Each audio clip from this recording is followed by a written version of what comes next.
اعوذ باللہ من الشیطان الرجیم بسم اللہ الرحمن الرحیم یا صاحب الجمال و یا سید البشر من وجهک المنیر لقد نور القمر لا يمکن الثناء کما کان حقہ بعد از خدا بزرگ توئی۔ قصہ مختصر۔ جزا اللہ عنا سیدنا و مولانا محمد صلی اللہ علیہ وآلہ وسلم ما هو اہلہ یا رب لک الحمد کما ینبغی لجلال وجهک وعظیم سلطانک رب اشرح لی صدری ویسر لی امری واحلل عقدۃ من لسانی یفقہوا قولی رب زدنی علما رب زدنی علما رب زدنی علما۔ السلام علیکم ورحمۃ اللہ وبرکاتہ۔ میں حافظہ افرا جاوید اسلام آپ سب سے مخاطب ہوں، اپنے یوٹیوب چینل انفینٹ اسلام میں آپ سب کو خوش آمدید کہتی ہوں۔ امید کرتی ہوں آپ سب خیریت سے ہوں گے، زندگی پرسکون، پر اطمینان اور ایمان بالخیر گزر رہی ہوگی۔ پارہ نمبر 15 سورۃ بنی اسرائیل اردو ترجمہ اور تفسیر، اس کی آیت نمبر 35 تک ہم گزشتہ اسباق میں پڑھ چکے ہیں۔ آج کے سبق میں آیت نمبر 36 سے باقاعدہ آغاز کیا جا رہا ہے، جس میں اللہ رب العزت ارشاد فرماتا ہے وَلَا تَقْفُ مَا لَيْسَ لَكَ بِهِ علم، اور اس بات کے پیچھے نہ پڑ جس کا تجھے علم نہیں، بے شک کان اور آنکھ اور دل ان سب کے بارے میں سوال کیا جائے گا۔ اس آیت کو تفسیر کے مفہوم کے اعتبار سے دو طریقے سے دیکھا جائے گا۔ ایک یہ کہ ابتدا میں ذکر ہے کہ اس بات کے پیچھے نہ پڑ جس کا تجھے علم نہیں، اس سے مراد کیا ہے؟ تو پہلے دیگر اقوال پڑھ لیتے ہیں کہ اس سے مراد یہ ہے کہ جس چیز کو دیکھا نہیں ہوا اس کے بارے میں نہ کہو کہ ایسا دیکھا ہے۔ کسی معاملے کا معلوم نہیں ہے کہ واقعی ایسا ہوا ہوگا، اس کے بارے میں کہہ دینا ہاں ایسا ہوا ہے، میں نے دیکھا ہے وغیرہ۔ کوئی بات ایسی جو کہ آپ نے سنی سنائی باتوں پر عمل کرنا ہمارے ہاں عام ہو چکا ہے، یعنی بات سنی ہے اور جس سے سنی ہے اس کے پاس اتھارٹی نہیں ہے بات کی، اور ہم نے کہا ہم نے سنا فلاں نے یہ کام کیا، تو سنی سنائی بات کے بارے میں یہ نہ کہو کہ یہ بات 100% اوتھینٹک ہے، یہاں تک کہ آپ کے پاس اس کا ریفرنس موجود نہیں ہے، یہاں تک کہ آپ کے پاس وہ ثبوت موجود نہیں ہے کہ یہ بات واقعی حقیقتاً ہوئی ہے۔ اور ایسا بھی نہ ہو کہ ایک بات سنی ہی نہیں ہے اس کے بارے میں کہہ دینا کہ یہ بات سنی ہے۔ سمجھ آ رہی ہے نا؟ یعنی ہر وہ عمل سے منع کیا گیا جس کے بارے میں آپ شور ہی نہیں ہے کہ آیا یہ ہوا ہے، یہ وہ کام جو آپ کہہ رہے ہیں میں نے دیکھا ہے کہ واقعی دیکھا ہے۔ اس عمل سے جھوٹی گواہی بھی ثابت ہو سکتی کہ ہمیں عادت پڑ جائے نا جب جھوٹی قسمیں کھانے کی یا جھوٹی بات بیان کرنے کی، تو پھر جھوٹی گواہی دینا بھی اس شخص کے لیے کوئی بہت بڑی آر کا کام نہیں رہتا، اس کے لیے آسان ہو جاتا ہے۔ ٹھیک ہے، تو ایک قول یہ ہے کہ اس سے مراد جھوٹی گواہی نہ دو، اور حضرت عبداللہ بن عباس رضی اللہ تعالیٰ عنہما نے فرمایا کہ اس سے مراد یہ ہے کہ کسی پر وہ الزام نہ لگاؤ جو تم نہ جانتے ہو، یعنی زبان سے ادا کرنے والے تمام وہ حروف جو کہ مردود ہیں، جو کہ برے ہیں معنی کے لحاظ سے بھی اور انجام کے اعتبار سے بھی، ان تمام امور کو اگر اس آیت پر رکھ کے پرکھا جائے تو ہمیں منع کیا جا رہا ہے کسی پر الزام لگانے سے، کسی پر بہتان لگانے سے، کسی کا عیب تلاش کرنے سے، کسی کے بارے میں وہ بات اس کی طرف منسوب کر دینا جو کہ اس نے کہی نہ ہو، جو کہ اس نے کی نہ ہو، وغیرہ وغیرہ۔ ٹھیک ہے، یعنی کہ حضرت ابو عبداللہ محمد بن احمد، ان سے یہ روایت ہے، ان کا یہ قول ہے کہ ان کے قول کا خلاصہ ابھی میں نے آپ کے سامنے پیش کیا۔ وہ فرماتے ہیں کہ خلاصہ یہ ہے کہ اس آیت میں جھوٹی گواہی دینے، جھوٹے الزامات لگانے اور اس طرح کے دیگر جھوٹے اقوال کی ممانعت کی گئی، اور اس کو اگر تفسیری اعتبار سے دوسری طریقے سے بھی پرکھا جائے تو ان امور کے بارے میں شورٹی کے ساتھ بات کرنا جس کے بارے میں آپ کے پاس ریفرنس موجود نہیں ہے، اسپیشلی دین اسلام میں بہت سی ایسی توہمات ہیں جس کا ہم شکار ہیں، جو ہم نے سکھوں سے، ہندوؤں سے لی ہیں جب برِ صغیر میں ہم رہتے تھے، وہاں سے لی اخذ کی۔ اب بہت سے ایسے پڑھے لکھے جو کہ دینی لحاظ سے بھی پڑھے لکھے ہیں اور دنیاوی اعتبار سے بھی، وہ ان توہمات سے بہت دور ہو چکے ہیں، لیکن ابھی بھی ہمارے خاندان میں، فیملیز میں ان کا بہت زیادہ نام ہے کہ فلاں دن فلاں کام نہیں شروع کرنا، یہ دن منحوس ہے، یہ پل منحوس ہے، سفر کا مہینہ منحوس ہے، وغیرہ وغیرہ، جس کی ہمارے دین میں ہمیں کوئی سند نہیں ملتی۔ تو معلوم یہاں پر یہ بھی ہوتا ہے کہ ظن کی پیروی نہیں کرنی، یعنی کہ گمان کی پیروی نہیں کرنی، بلکہ علم اور یقین کا روشن ہاتھ میں، مزید روشن مستحکم چراغ ہاتھ میں لے کے پھر تحقیق کی راہ پر چلنا ہے. یعنی امت مسلمہ کو یہاں پر یہ تنبیہ کی جا رہی ہے کہ اگر دین کے راستوں پر چلنا ہے تو پھر آپ کے پاس آپ کو علم بھی ہو کہ جو راستہ سلیکٹڈ ہے آیا وہ رسول اللہ صلی اللہ علیہ وآلہ وسلم ہی کا ہے.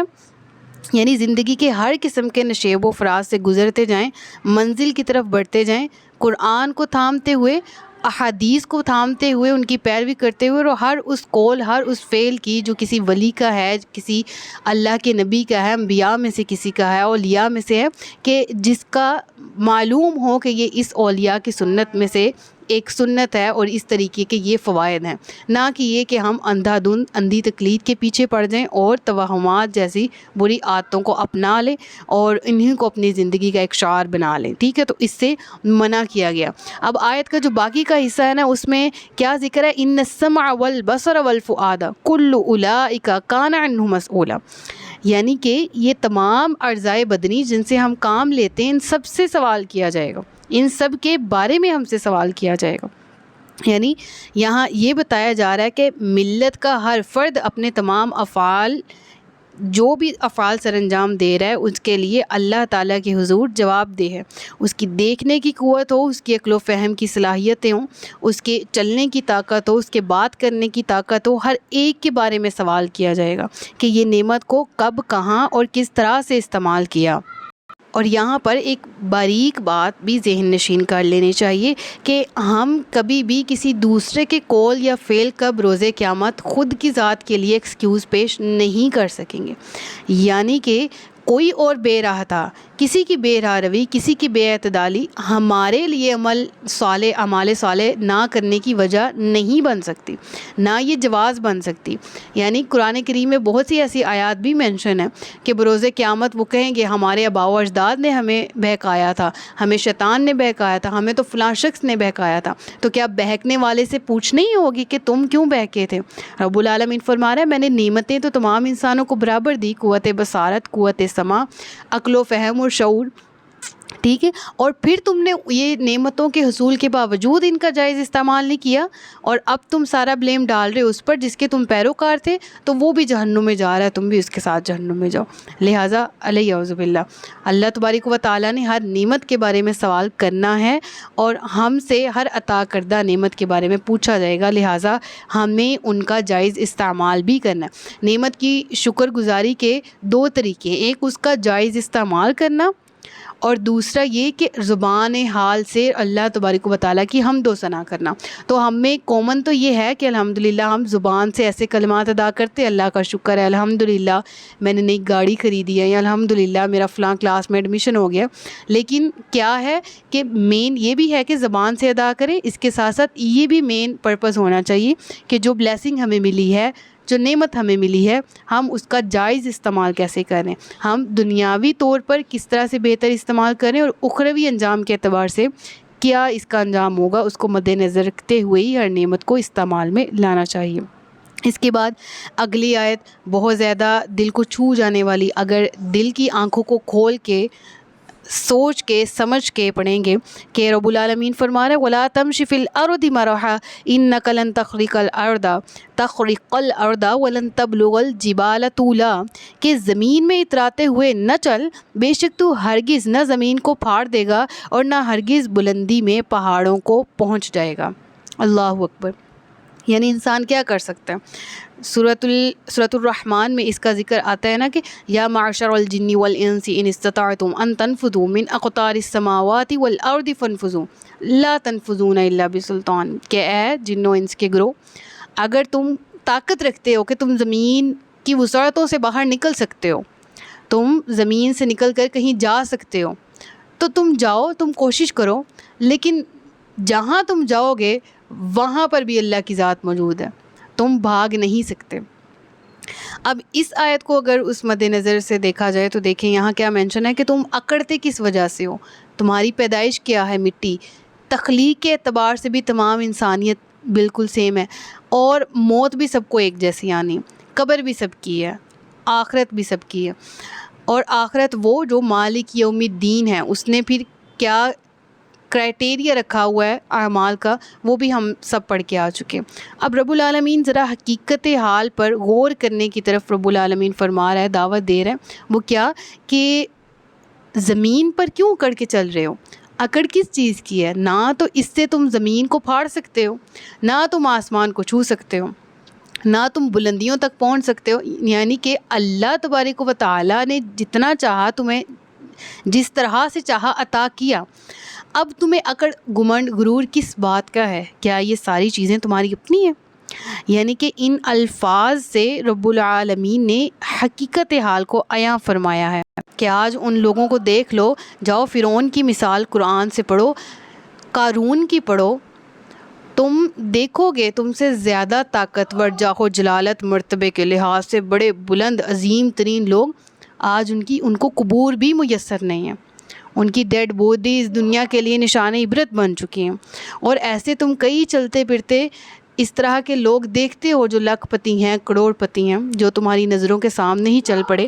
اب میں پچھلے دنوں ایک بات میری استاد محترم نے مجھے بتائی کہ ان کے ایریا میں ایک شخص تھا، وہ سودی کاروبار کرتا تھا، سود پہ اس نے بڑی بڑی بلڈنگز کھڑی کی ہوئی تھیں، اور اس کے پاس مطلب کہ کافی مال و دولت تھی۔ اور جب وہ مرا ہے نا تو اس کی پاکٹ میں 30,000 روپیہ تھا، ایسے جس طرح ہماری پاکٹس میں 300-400 روپیہ نہیں ہوتا، ویسے 30,000 روپیہ۔ اور وہ اس وقت 1,70,00,000 سے زیادہ کی مالیت کے جو پلازے تھے اس کا مطلب وہ مالک تھا، اور وہ مر گیا۔ جب مرا تو اس کی وہ پاکٹ جو اس کے پاس اس وقت رقم موجود تھی وہ بھی نہیں رہی، اور گیا تو کیا اس کا عقیدہ، اس کا عمل اس کے ساتھ قبر میں گیا، اور وہ قمر اس کے وہ جو دولت ہے اور وہ گھمنڈ ہے، اور کہہ لیں کہ وہ تمام کچھ، وہ تکبر اور وہ سودی کاروبار، وہ تمام کا تمام اس کے ساتھ اس کا عمل قبر میں چلا گیا۔ تو فائدہ کس کا ہوا؟ اس دنیاوی مال کا، مال و متاع کا، اکڑ کا، تکبر کا، یا عجز و انکساری کا فائدہ ہوتا ہے؟ تو رب العالمین فرما رہا ہے کہ زندگی میں زمین پر چلتے ہوئے تم عاجزی، انکساری اختیار کرو، دیکھتے رہو کہ وہ لوگ بھی تو ہیں جو تم سے بھی کئی زیادہ طاقتور تھے لیکن آج زمین کے اندر دفن ہیں۔ تو تم نہ لوگوں کو حقیر سمجھو اور نہ خود اپنی ذات کو بہت زیادہ بلند اور برتر، اس سے تکبر پیدا ہوگا، اور اس آیت سے تکبر کی نفی کی گئی ہے۔ اور یقین کیجئے اس آیت کے لفظ کو ان الفاظ کو زبانی یاد کر لیں، چلتے پھرتے پڑھا کریں، اپنی حیثیت یاد رہتی ہے۔ رب العالمین فرما رہا ہے زمین پہ اکڑتے ہوئے نہ چلو۔ اس میں صرف چال کی ممانعت مراد نہیں ہے، اس میں رہنا ہی مراد ہے کہ زمین پہ اکڑتے ہوئے نہ رہو۔ اللہ کو تکبر نہایت ناپسند ہے، کیونکہ تم کر کچھ نہیں سکتے الا ماشاء اللہ، ہاں جو اللہ چاہے۔ وما تشاؤون الا ان یشاء اللہ رب العالمین، ہم تو کچھ چاہ ہی نہیں سکتے، ہماری چاہت کا معیار بھی یہ ہے کہ اللہ اگر چاہے گا تو دل میں چاہت پیدا ہوگی، تو کرنا تو بہت دور کی بات ہے۔ اللہ اگر چاہے تو عطا کرے، اللہ چاہے تو عطا کرنے سے ہاتھ روک لے۔ ہم اس کی رضا میں راضی رہنا چاہتے ہیں، ہمیں چاہیے کہ ہم اس کی رضا میں راضی رہیں اور ہر وہ عمل کریں جس کا رب العالمین نے ہمیں حکم دیا۔ اس کے بعد ارشاد ہوا کل ذالک کان سیئہ عند ربک مکروہا، یہ تمام کاموں میں سے جو برے کام ہیں وہ سب تمہارے رب کے نزدیک ناپسندیدہ ہیں۔ ایک مفہوم کے اعتبار سے یہ بھی کہ تکبر، جتنے بھی ناپسندیدہ ترین کام ہیں، جتنے بھی برے ترین کام ہیں، سب سے برا اللہ کی بارگاہ میں تکبر ہے۔ اور دوسرا یہ کہ رب العالمین ادھر تمام ناپسندیدہ کاموں سے ممانعت کا حکم دے رہا ہے کہ ان تمام کاموں سے بچ جاؤ جو کہ رب العالمین کے ہاں برے ہیں، جو کہ معاشی اعتبار سے، معاشرتی اخلاقی اعتبار سے تمہارے لیے بھی برے ہیں، لہٰذا ان تمام گناہوں کے کاموں سے خود کو دور کر لو۔ پھر ارشاد ہوا یہ وہی ان حکمت والی باتوں میں سے ہے جو تمہارے رب نے تمہاری طرف بھیجی ہے، اور اے سننے والے تو اللہ کے ساتھ دوسرا معبود نہ ٹھہرا ورنہ تجھے ملامت زدہ مردود کر کے جہنم میں ڈال دیا جائے گا۔ اب یہاں شرک سے منع کیا جا رہا ہے، یعنی عرب کے کئی مشرک قبائل جو ہیں وہ فرشتوں کو اللہ کی بیٹیاں مانا کرتے تھے، اور حضرت عزیر، حضرت عیسیٰ کو اللہ کی اولاد کنسیڈر کیا کرتے تھے، عقائد بھی ان کے اسی طرح تھے۔ تو اللہ تبارک و تعالیٰ نے ان تمام قسم کے، ہر قسم کے شرک سے منع کیا گیا اس کا ذکر اگلی آیت میں بھی آ رہا ہے۔ پہلے وہ ترجمہ پڑھ لیں اور پھر اجتماعی طور پر اس کی تفسیر پڑھتے ہیں کہ کیا تمہارے رب نے تمہارے لیے بیٹے چن لیے اور اپنے لیے فرشتوں سے بیٹیاں بنا لیں؟ بے شک تم بہت ہی بڑی بات بول رہے ہو۔ یعنی تم ان کی حماقت کا پردہ یہاں پر چاک کیا گیا اور ان سے پوچھا جا رہا ہے کہ تم خود اپنی ذات کے لیے لڑکے پسند کرتے ہو اور کسی کے گھر بچی پیدا ہوتی ہے تو اس کے ہاں صف ماتم بچھ جاتی ہے، لیکن تمہیں اس بات کی شرم نہیں آتی کہ جس چیز کو تم اپنے لیے ناپسند کر رہے ہو اور تم اللہ کی ذات کے برابر اسی کا شریک ٹھہرا رہے ہو، اور تم اللہ کے برابر شریک ٹھہرا رہے ہو، اور شرک وہ گناہ رب العالمین کیا فرما رہا ہے، اے سننے والے تو ہرگز اللہ کے سوا دوسرا معبود نہ ٹھہرا۔ وجہ کیا ہے؟ ورنہ تجھے ملامت زدہ مردود کر کے جہنم میں ڈال دیا جائے گا۔ یعنی بروز قیامت پہلے ذلیل کیا جائے گا اور پھر جہنم میں۔ ذلالت ہم اکثر کہتے ہیں، ہم بڑے لیول پہ ہیں نا، تو ہم کہتے ہیں کہ تھپڑ جو ہے یا جو جسم پہ کوئی تکلیف پہنچے اس کی درد ہٹ جاتی ہے لیکن باتیں نہیں بولتے ہیں نا ایسے۔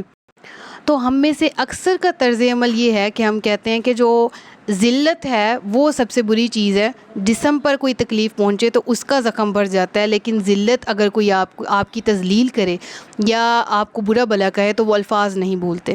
تو رب العالمین فرما رہا ہے کہ بروز قیامت ذلیل کر کے، مردود کر کے، لعین بنا کے ان کو جہنم میں ڈالا جائے گا۔ یعنی جسمانی اعتبار سے بھی وہ تکلیف کا، اذیت کا شکار ہوں گے، برا انجام، اور ویسے بھی ان کو ذلت اور ذلیل اور رسوا کیا جائے گا۔ یہاں تک ہمارا آج کا لیکچر مکمل ہوا۔ صدق اللہ العلی العظیم و صدق رسولہ النبی الکریم۔ سچ فرمایا اللہ نے جو عظمت والا ہے۔ اپنا بہت سا خیال رکھیے گا، مجھے دعا میں یاد رکھیے گا۔ تاجدار ختم نبوت زندہ باد، پاکستان ہمیشہ زندہ باد۔ السلام علیکم ورحمۃ اللہ وبرکاتہ۔